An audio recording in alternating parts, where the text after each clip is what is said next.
Well, I had expressed interest in becoming a senior judge in the state of Kansas and heard just last Monday that I had been asked to do that.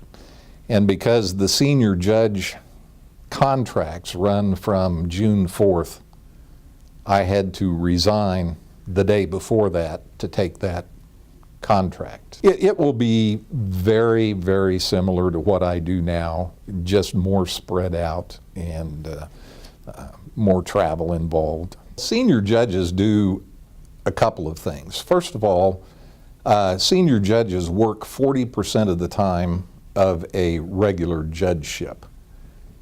They get, as I understand it, 25% of the regular pay plus insurance, but that is typically done by someone who has reached retirement age and qualifies to also receive their retirement at the same time.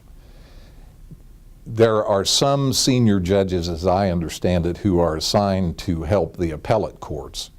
That is not what I will be doing.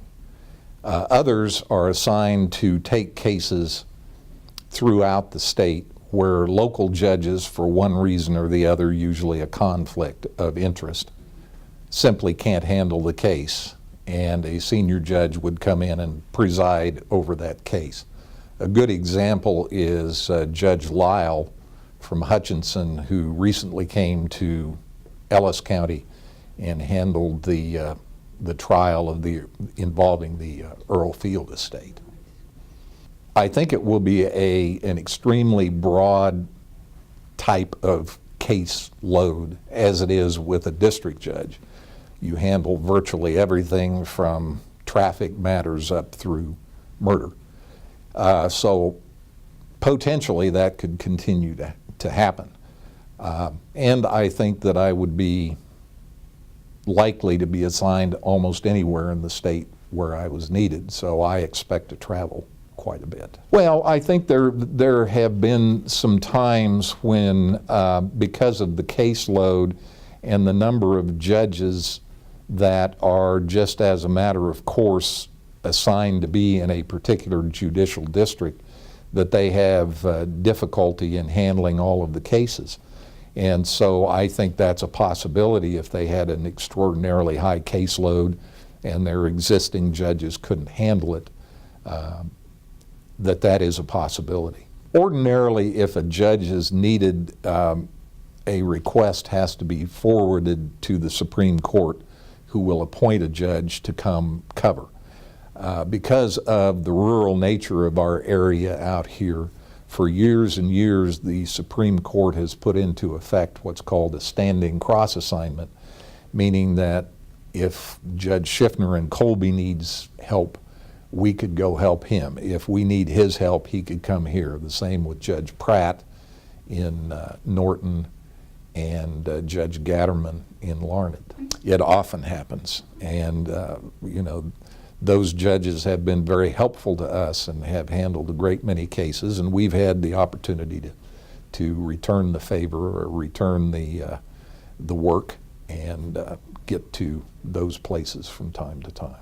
There is someone from the Office of Judicial Administration, which is the business arm of the Supreme Court, Kansas Supreme Court, will call and say, we need a judge here for this type of case involving these parties and these attorneys, and we would like you to take it.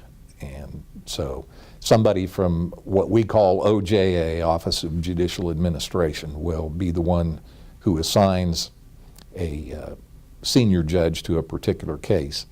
And then, as I understand it, the senior judge will contact the attorneys and then make, much as we do here, individual hearing appointments and so on.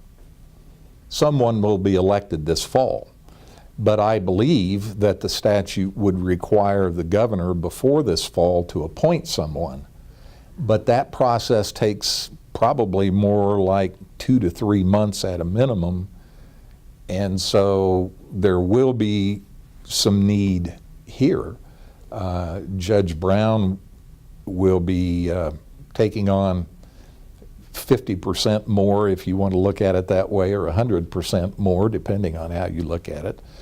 But we have what are called standing cross assignments with judges from the Norton area and from the Colby and Goodland area and from the Larned area.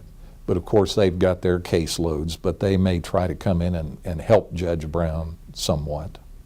I will be 65 next April, so I'm a little bit ahead of retirement.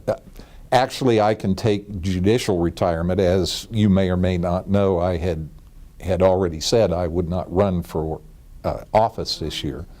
So I was due to be out of office in due course in January of 2017. So I would have been a few months shy of my 65th birthday. And of course I could have taken early Social Security and could have taken my judicial retirement because I have enough years of service and I'm old enough to do that. So, but this will allow me to have some more options about not taking Social Security right away. And the biggest thing was simply being, I still am young enough that I feel like I can contribute, and I'd like to continue to do that.